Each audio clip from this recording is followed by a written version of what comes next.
Maliwanag na ang kapaligiran pero malamig pa rin ang panahon. Sa sobrang lamig ng panahon kagabi ay hindi na malayan ni Apollo at Cleo na magkayakap na sila habang natutulog. Nang magising si Apollo ay dahan-dahan niyang minulat ang mga mata niya. Bahagya pa siyang nagulat nang mukha ni Cleo yung una niyang nakita. Ginawang unan ni Cleo yung braso niya at nakayakap ito sa kanya. Napangiti na lang si Apollo. Pagkatapos ng 6 na taon, ngayon niya lang ulit nakatabi si Cleo. Hanggang dito na nga lang ba talagang relasyon nilang dalawa? Kamusta nga ba ang puso ni Cleo para kay Apollo? Ilang minuto lang ang lumipas nang magising na rin si Cleo. Napangiti si Cleo nang makita niya si Apollo. Good morning. Paus na bati ni Cleo kay Apollo. Mas lalo namang napangiti si Apollo. Hindi ba talaga galit sa kanya si Cleo? Masyado niya na lang ba talagang pinagdudahan si Cleo dahil pumasok siya sa kumpanya nila? Wala ba talagang balak si Cleo sa kanya? Kanina kapabagising, tanong pa ni Cleo saka siya bumangon at inayos ang gulo-gulo niyang buhok. Bumangon na rin si Apollo at sumandal sa pader. Bakit kung kumilos si Cleo para bang walang nangyari sa kanila ni Apollo sa nakaraan? Napapaisip tuloy si Apollo kung talaga bang hindi nagtanim sa kanya ng galit si Cleo. Binuksan ni Cleo yung bintana na malapit sa kanya at wala pa rin nagbago sa lakas ng ulan. Nagmistulan na ring sapa ang buong paligid sa labas. Mukhang hindi man lang tumigil ang ulan. Anas ni Cleo. Hindi talaga siya makakauwi ngayon, lalo na't delikado dahil dagat ang tatawirin nila.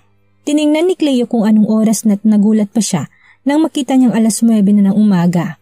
Mukhang napasarap ang tulog nila. Magtitingin lang ako kung may pwede bang iluto.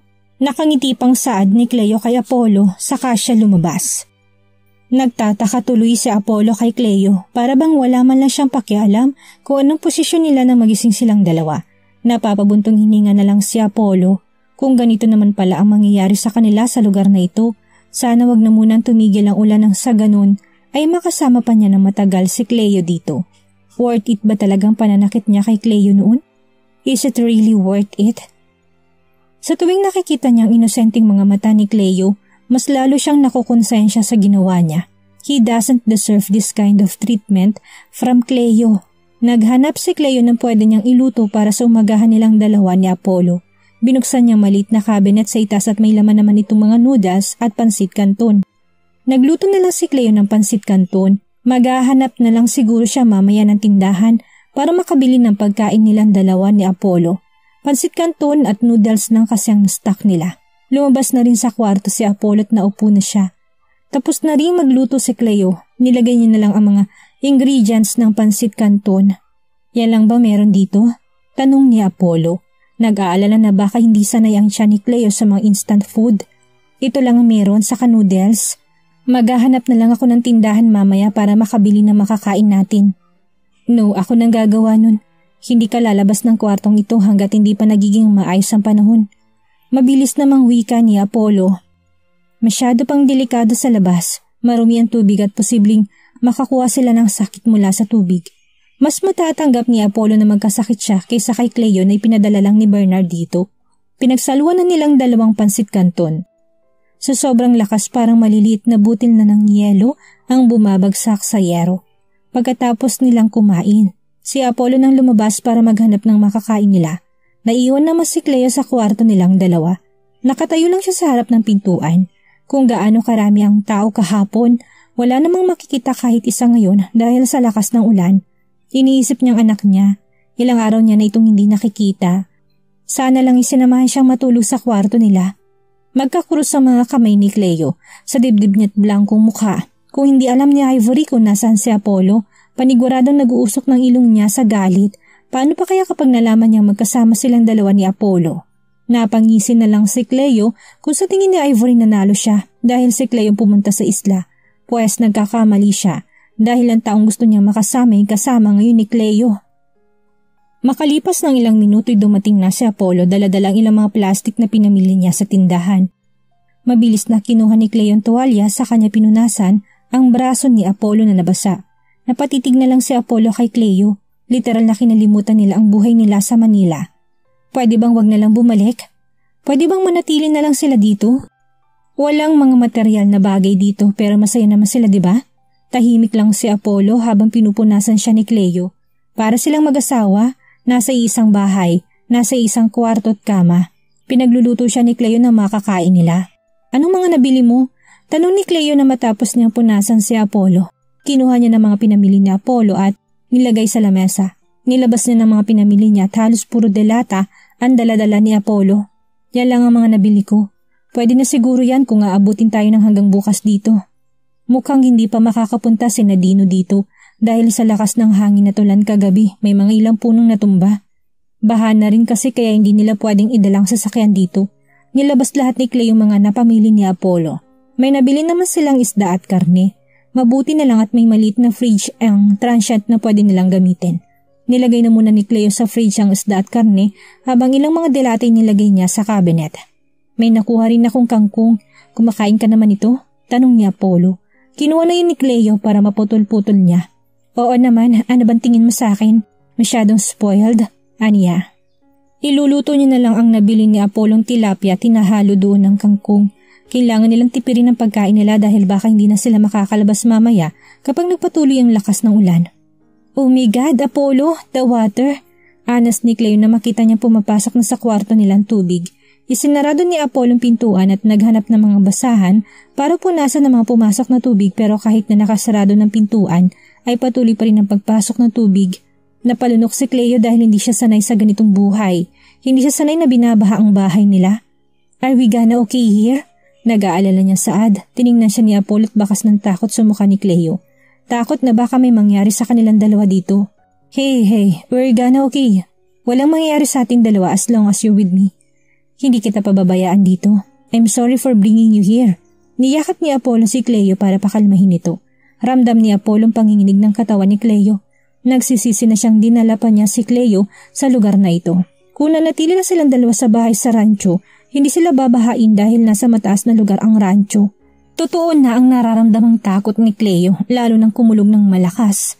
Pinaupo na muna siya ni Apollo at siya na ang magluluto ng kakainin nila para sa tanghalian. Just stay there, ako nang magluluto. Ani at pinagpatuloy na ang ginagawang paghihimay ni Cleo sa mga kangkong. Walang ibang gusto si Cleo kung hindi umuwi na lang. Nakatitig siya sa pintuan nila na at patuloy pa rin ang pagpasok ng tubig. Kung patuloy pa rin ang pagbagsak ng malakas na ulan, paniguradong tataas din ang tubig. Wala bang pag-asang tumigil ang ulan? Tanong ni Cleo. I don't know. Walang signal ng internet dito.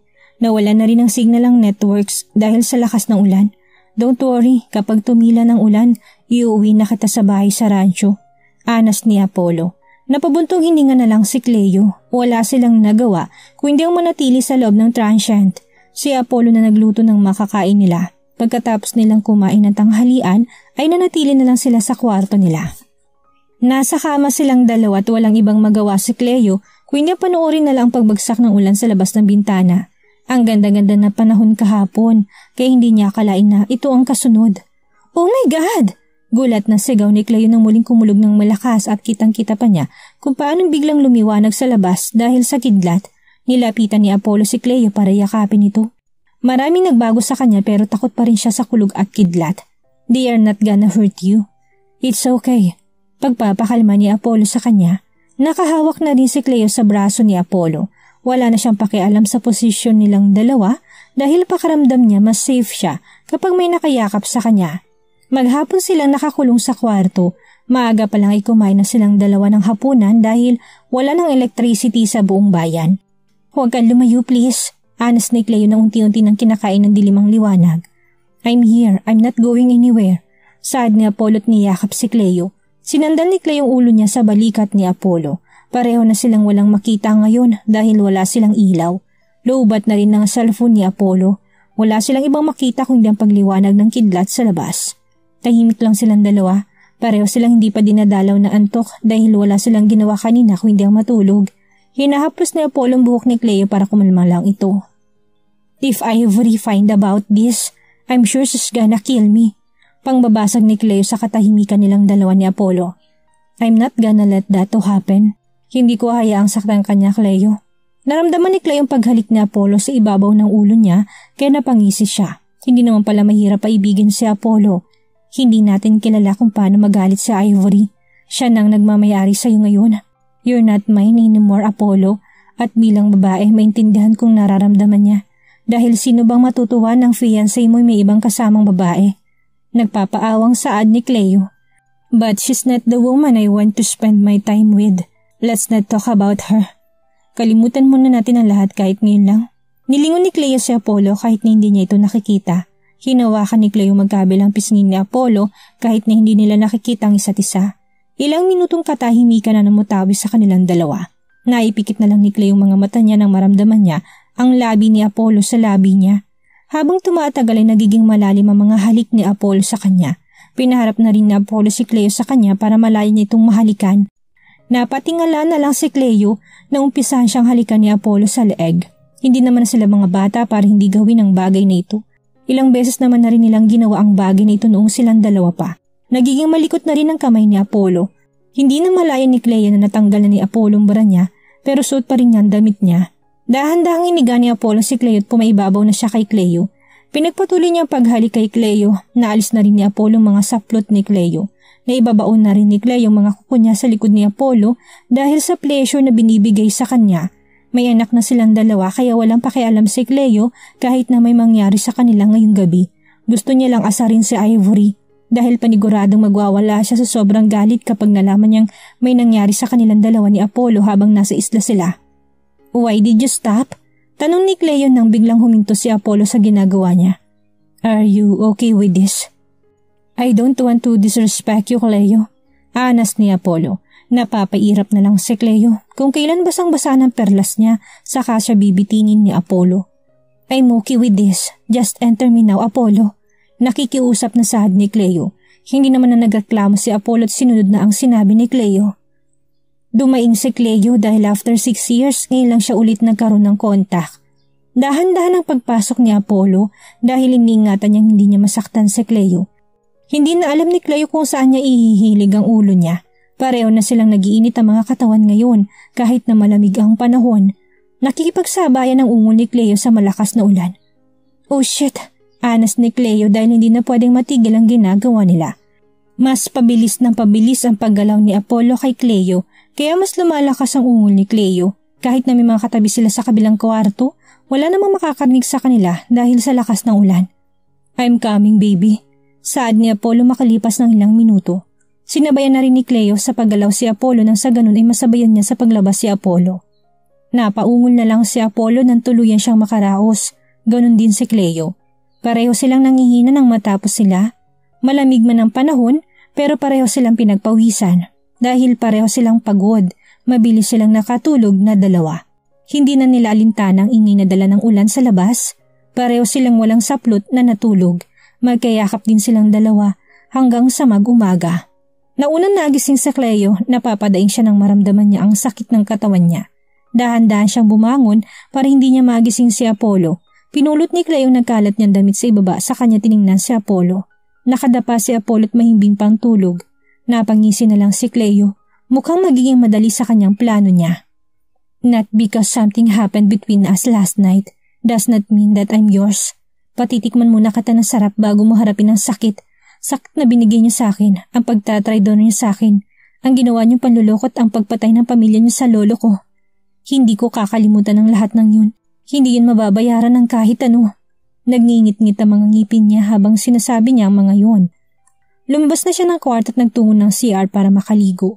Mabuti naman na tumila na rin ng ulan. May konting ambon pa pero hindi na malakas na katulad kahapon at kagabi. Hindi niya akalain na mabilis niya mapapasakay si Apollo. Is he still have feelings for her? Naipilig na lang ni Cleo yung ulo niya dahil kung talagang mahal siya ni Apollo, hindi siya nito lulukuhin at ipagpapalit sa best friend niya. Pagkatapos maligo ni Cleo, nagising na rin si Apollo. Nginitian niya ito at binati pa. Good morning. Wika niya. Ngumiti rin sa kanya si Apollo. Good morning. Bati rin ito sa kanya. Nagbihis na muna si Cleo dahil wala naman siyang damit. Sinuot niyang malaking t-shirt na nagmukhang dress sa kanya. Tiningnan ni Apollo ang panahon sa labas. Baha pa rin ng paligid pero hindi naman na malakas ang ulan. Are you okay if we're gonna stay here for a while? Pauhupain pa natin ang baha. Kung magpapasundo naman tayo gamit ang kotse o ang traktora, baka hindi pa rin sila makatawid dahil baka mabalaho lang sila at maputik ang daan. Aniya habang nagsusuklay sa Cleo. It's okay as long as you're with me. Kindat na wika ni Cleo. Gustong linawin ni Apollo tungkol sa kanilang dalawa pero paano niya ba sisimulan? Ano bang tinatanong niya kay Cleo? Anong ibig sabihin na nangyari sa kanilang dalawa kagabi? Gusto ba talaga yun ni Cleo? Napabuntong hininga na lang si Apollo. Anong mangyayari sa kanila pagkatapos nilang umalis sa lugar na to? Napapasabunot na lang si Apollo sa buhok niya dahil litong-lito na siya. Hindi niya na alam ang gagawin niya. Ikakasal na siya kay Ivory but here he is, nakipagtalik sa kanyang ex. Niloko niya si Cleo noon dahil kay Ivory at ngayon naman niloloko niya si Ivory dahil kay Cleo. Kapag nalaman ito ng pamilya niya, paniguradang magagalit namang yun at baka madami pa si Bernard na siyang nagpupunta kay Cleo dito. What will happen to us after we leave this place? Tanong ni Apollo. Hindi niya alam kung bakit siyang nagtatanong nito gayong siya tong lalaki. Naguguluhan siya. Dapat niya bang baliwalain kung anong ginawa niya noon? We should forget about this. I know this is not right. Niloloko natin si Ivory. Siya ng fiancé mo and I'm just your ex. Sagot ni Cleo. Napapaisip tuloy si Cleo kung ganito rin bang naisip nila ni Ivory pagkatapos nila siyang lukuhin o kung naisip na lang ba nila siya habang ginagawa nilang bagay na yun. Humugot na malalim na buntong hininga si Cleo. Masakit pa rin sa kanyang pananakit sa kanya ng dalawang importante sa kanya. Nilingon niya si Apollo na salubong ang mga kilay niya sa kanya itong initaan. Kung ano man ang nangyari, kalimutan natin yan, Apollo. Ikakasal ka na and I don't want to be a desperate ex. Kunwari nagpapaawa ang saad ni Cleo saka siya lumabas ng kwarto. Napapangisi na lang si Cleo. Pwede na ba siyang maging artista? Makakapasa na ba siya sa audition? Kung makakaganti man siya, kulang pa yun sa binigay nilang sakit sa kanya. Buntis siya noon at ang babaw ng emosyon niya. Na-depress siya na halos kitilin niyang buhay niya. Mabuti na lamang at nandyan ang kuya niya para tumayo bilang partner at ama ng anak niya. Humupa ng baha, nilinisan na rin ang daan kaya nasundo na silang dalawa. Maayos na rin ang karagatan at naghihintay na lang si Cleo nang susundo sa kanya. 7 oras ang biyahe nila kaya matagal pang hihintayin niya. Ginagayak na rin ng mga tauhan ni Apollo ang mga gamit niya dahil sasabay na siya kay Cleo sa pagbalik sa Manila. Ate, dalhin niyo na po itong mga bagong ani lang po yan kanina. Saad ni Dino habang daladalang basket na may laman ng mga mangga, pinya at rambutan. Nag-abala pa kayo pero salamat. Maraming salamat sa mainit na pagtanggap niyo sa akin dito. Hindi ko kayo kakalimutan. Saad niya sa mga tauhan ng isla. Nandyan ang yate na sasakyan niyo. Wika na lalaking sumundo noon kay Cleo. Hinarap ni Cleo mga nakasama niya sa isla ng ilang araw. Lahat sila'y kabutihan ang ipinakita sa kanya at hindi niya yun makakalimutan. Sana makabalik ka pa rito, Iha. Hihintayin ka namin. Saad ni Nanay Nelia. Nilapitan ni Cleo si Nanay Nelia at niyakap. Maraming salamat po sa pag-aasikaso habang nandito ako, Aniya. Nilapitan niya rin si Tatay Matias at si Dino. Ganon din ang iba pang mga tauhan na sa isla para yakapin silang lahat at makapagpaalam na. Sinakay na ni Apollo mga gamit nila ni Cleo sa kaniya. Nilapitan si Cleo na nakipag-usap pa rin sa mga tauhan niya. We need to go now. Anas ni Apollo. Mag-iingat po kayo kuya. Sana makabalik din po kayo kaagad dito. Wika ni Dino na kinangiti ni Apollo. Inakbayan ni Apollo si Cleo habang kaharap nilang mga tagapangalaga ng rancho. Natutuwa silang makita si Cleo at Apollo. Nagpaalam na silang dalawa at nilisan ng lugar na yon. Nakasunod lang ang paningin ng mga tauhan ni Apollo sa sinasakyan nila. Tahimik lang si Apollo at Cleo. Maputik pa rin ang daan pero kaya na nasasakyan na daanan. Pagdating nila sa dalampasigan ay nandun ang yate na naghihintay sa kanila. Muling bumalik sa alaala ni Apollo na kagawian nilang gawin ni Cleo dati. Mahilig silang sumakay sa yate at manatili doon ng ilang araw. Tahimik lang silang dalawa habang nasa biyahe. Hindi maalis ni Apollo ang paningin niya kay Cleo. Kalilimutan lang ba talaga nila kung anong nangyari sa kanila sa isla? Paano yun kakalimutan ni Apollo? Nasa loob ng yate si Cleo. Lumabas naman si Apollo at pinagmasdan na lang ang walang katapusang karagatan. Hindi mawala sa isipan niyang nangyari sa kanila ni Cleo pero tama rin si Cleo dahil niloloko nila si Ivory. Napapahilamos na lang si Apollo sa mukha niya. Makalipas ng ilang oras ay nakarating na rin sila. Tinali na lang ng mga staff ang yate. Lumabas na rin si Cleo sa kwarto at nakita niya naman si Apollo na malayo pa rin ang tingin niya. Are you okay? Tanong ni Cleo kay Apollo. Isang buntong hininga naman ang pinakawala ni Apollo. Hinarap niya si Cleo dahil gusto niyang linawin ang tungkol sa kanilang dalawa. Do we really need to forget about what happened? Wala lang ba talaga yun sa'yo, Cleo? Hindi ka agad umimik si Cleo dahil alam niyang nalilito si Apollo sa pinapakita niya sa kanya. We should, Apollo. Kung ano man ang nangyari sa atin sa isla, kailangan nating kalimutan yun. Ibang buhay natin dito sa Manila. Sagot ni Cleo. Is it really necessary to forget that? Pangungulit pa rin na Apollo. Huwag emosyon ang pairalin natin, Apollo. Sana may isip mo mali ang nangyari sa atin. Oo, ginusto ko rin. Hindi ko pinagsisisihan pero niloloko natin si Ivory. Iba ng present mo, Apollo. And I'm just your beautiful ex. We should forget it. Wala na tayo sa isla at harapin na natin ang tunay na buhay natin. Ang realidad. I'm happy to be with you but this is wrong. Thank you for the memories. Gumising na tayo dahil ito talagang buhay natin. Anas ni Cleo sa kanya tinalikuran si Apollo. Naibaba naman ang mga gamit nila kaya bumaba na rin siya. Naiiwang tulala si Apollo sa yate. Paulit-ulit niyang naririnig sa utak niyang mga sinabi ni Cleo. Mapait siyang ngumiti dahil kung ano man ang nangyari sa kanila sa isla hanggang doon na lang yun. Literal na nakalimutan niya ang buhay niya sa syudad. Bakit nga ba nawala sa isip niyang matatapos din ang mga araw? Matatapos din ang magandang nangyari sa kanila sa isla. Bababa na rin sana si Apollo nang yate nang makita niya sa Cleo. Sinundan niya ito ng tingin dahil palis na siya. Napatingin na lang si Apollo kay Zoro na sinundo si Cleo. Sino ba talaga siya sa buhay ni Cleo? Siya bang dahilan kung bakit gustong kalimutan ni Cleo ang nangyari sa kanila sa isla? Boyfriend ba siya ni Cleo? Nakokonsensya ba si Cleo at pinagsisisihan niya na kung anong nangyari sa kanila? Shit! Malutong na mura ni Apollo. Nasaktan ni Ivory si Cleo. Nasaktan nila si Cleo pero iniisip pa rin ni Cleo ang nararamdaman ni Ivory kapag nalaman niya kung anong nangyari sa kanila. Tuluyan nang nawala sa paningin ni Apollo si Cleo kasama si Zoro. Bumaba na rin si Apollo at nagabang na lang ng taxi sa labas ng daungan para makauwi na. Natapos ng masasayang araw, muli niyang haharapin ang tunay na buhay niya, ang magulo niyang mundo. Pag-uwi na Apollo, nasa sofa ang kanyang ina, tila ba hindi magandang araw niya. Kauwi pa lang niya pero ramdam niya ng pagod. Where have you been? Ilang araw ka na naming hinahanap dahil lang sabi ni Ivory, 1 linggo ka na hindi umuwi. Saan ka ba nagpunta? Sigaw naman ang kanyang ina sa kanya. Dumiretso si Apollo sa hagdan at manatili na lang muna sa kwarto niya. Apollo, I am talking to you. Where the heck have you been? Nakasunod na tanong sa kanya ng kanyang ina. Inis namang hinarap ni Apollo ang kanyang ina. Can you please let me to rest first? Can't you see? I'm still tired, ma'am. Tapos sigaw mong sasalubong sa akin? Nagpahinga lang ako. I'm still a human at nakakaramdam ng pagod. Lumayo na muna ako to rest. I am not allowed to do that. Bakas ng pagod sa tinig niya. Tinalikuran ng Apollo ang kanyang ina at pabagsak pa niyang sinarado ang pintuan niya. Hayaan mo muna magpahinga yung bata. Alam mo pagod. Sinalubong mo ng galit mo. Usal ng asawa ni Corazon sa kanya. Samantala naman ay kararating ni Cleo sa bahay nila. Nasa school ang anak niya kaya mga magulang niyang naabutan niya ang kuya niya. You told us na 3 araw kang mawawala pero 1 linggo kang nawala, Cleo. Seryosong saad ng kuya niya. Binigyan naman na muna ni Cleo ang bag niya sa katulong nila para maidala sa kwarto niya. I'm sorry kuya.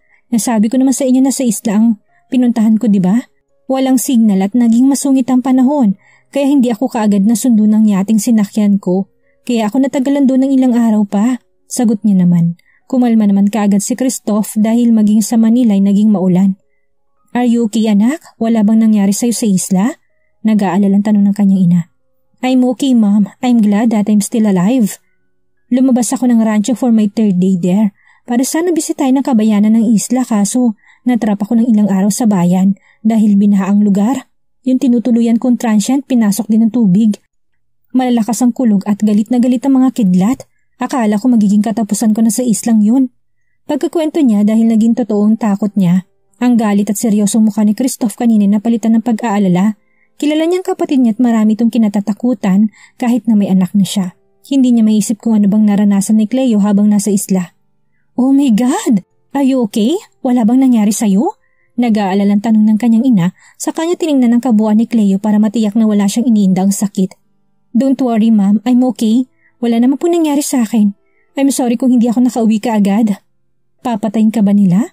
Why did they send you in that place? Galit na wika ni Christoph. Ano na lang naging buhay ni Cleo habang nasa isla at masama ang panahon. Pero lingid sa kanilang kaalaman, someone is comforting Cleo there at hindi nila kailangang mag-alala. Kuya, I'm okay. Hindi naman ako bata para katakutan pang lahat ng bagay. Kung hanggang ngayon, matatakot pa rin ako sa kulog at kidlat, ano na lang mangyari sa aming mag-ina? Pareho na lang na matatakot at magsisigawan? Aniya, hindi niya pwedeng sabihin sa pamilya niya kung sinong nakasama niya sa isla dahil baka mangyari ng 3 digmaan.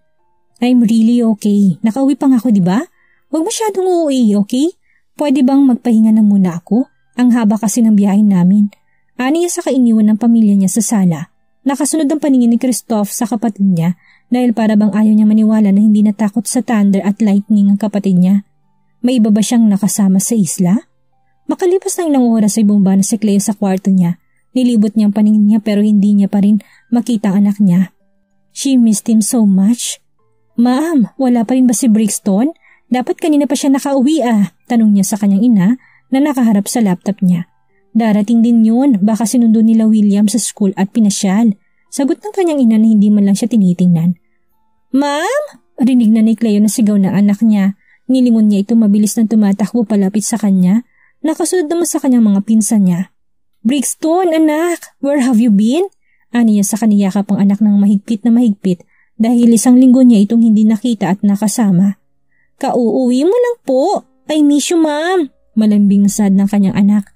Nang kumala sa yakap ni Cleo ay hinalikan niya naman sa noo ang anak. I miss you too, baby. Saan ka ba galing at ngayon ka lang umuwi? Namasyal po kami nila tito sa mall. Ang akala po kasi namin wala ka pa dito sa bahay. Nilingon ni Cleo mga pinsan niya at nginitian ang mga ito. Salamat sa pag-aalaga at pag-aasikaso sa anak ko. Aniya sa mga pinsan niya na kinatawan nila. Ano ka ba naman, Cleo? Unang pamangkin namin yan kaya bakit namin pababayaan? Sabihin mo man sa amin o hindi, aalagaan namin si Brixton. Sagot ni Mark. Napangiti na lang si Cleo dahil kahit na wala ang tunay na ama ni Brixton sa tabi niya, marami naman na tumatayong ama para sa kanya. Nagmerienda ka ba sa labas? Baling na ulit ni Cleo sa anak niya. Opo, marami po kaming kinain nila tito. Kamusta pong trabaho mo sa pinuntahan mo, ma'am?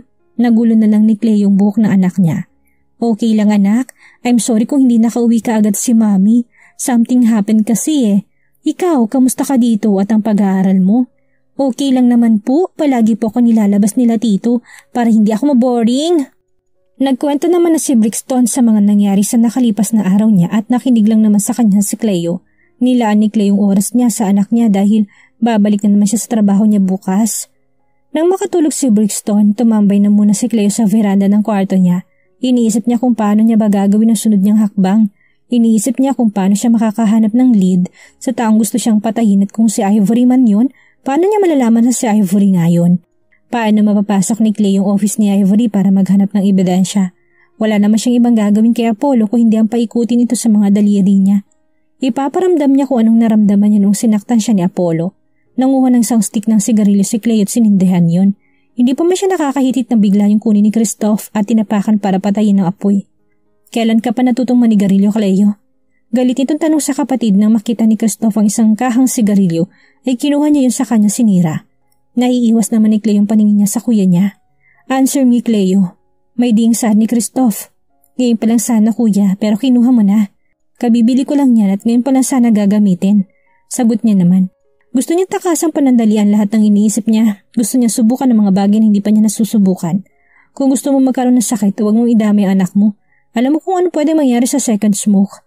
Paninirmo na naman ang kuya niya sa kanya. Binitawan na ni Cleo ang hawak niyang lighter, saka tumingin sa kawalan. Matutulog na ako. I'm tired, kuya.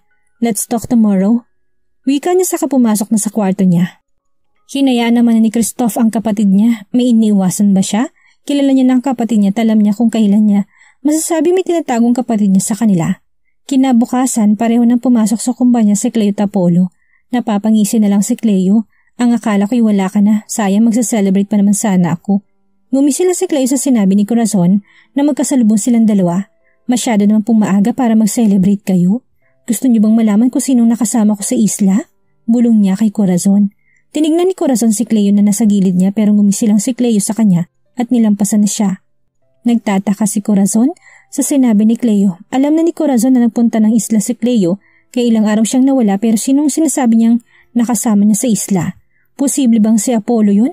Nang ma-realize ni Corazon ang nasa isip niya ay nilingon niya si Cleo pero wala na to. No, it can't be. Iiling-iling niyang wika saka umalis na rin. Alam niyang iniinis lang siya ni Cleo. Imposibleng sasamahan siya ni Apollo sa isla. Nang makita ni Cleo ang report niyang hindi pa niya nabibigay kay Apollo, kinuha niya na yon at tinungo ng office ni Apollo. Hindi naman si Apollo naabutan niya kundi si Ivory na mukhang naghihintay din kay Apollo. Nang marinig ni Ivory na may pumasok, nilingon na yun at napangisi na lang siya na makita niya si Cleo. Kamusta naman ang island girl? Sayang naman hindi ka pa nakulong dun. Kinaasan ni Cleo ng kilay si Ivory habang nakangisi. Tunay niyang walang kaalam-alam si Ivory kung nasa nagpuntang fiancé niya. Masaya, hindi ko nga inaasahan yun eh. Sana nga nakulong na lang ako dun. Sayang, tumigil na kasi ang masamang panahon. Di nagkaroon pa sana ako ng magagandang araw sa pananatili ko sa isla. Alam mo, this time, pasasalamatan kita dahil akong tinuro mo pumunta ng isla. Nangaasar na sad ni Cleo. Nawala naman ang mga ngiti ni Ivory. Anong dahilan ng mga ngiti ni Cleo? What happened to her while she's in island? Napansin naman ni Cleo na biglang nagbagong reaksyon ni Ivory kaya mas lalo lumakingisi niya. Alam mo, kapag nalaman mo kung sino kasama ko doon, baka hilingin mo na lang sana ikaw na lang nagpunta sa isla. Kindat pa niyang saad.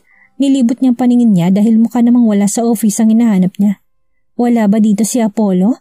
Pakisabi nila sa kanya na puntahan niya na lang ako sa office niya. Dagdag pa niya sa kanya kinagatang pang ibabang labi na para bang nangaakit ang mga yun. Matamis pang nginitan ni Cleo si Ivory bago siya umalis. Hilaw na lang natawa si Ivory saka siya napapailing. Problema niya. Nagustuhan pala niya sa isla, di sana nagstay na lang siya dun.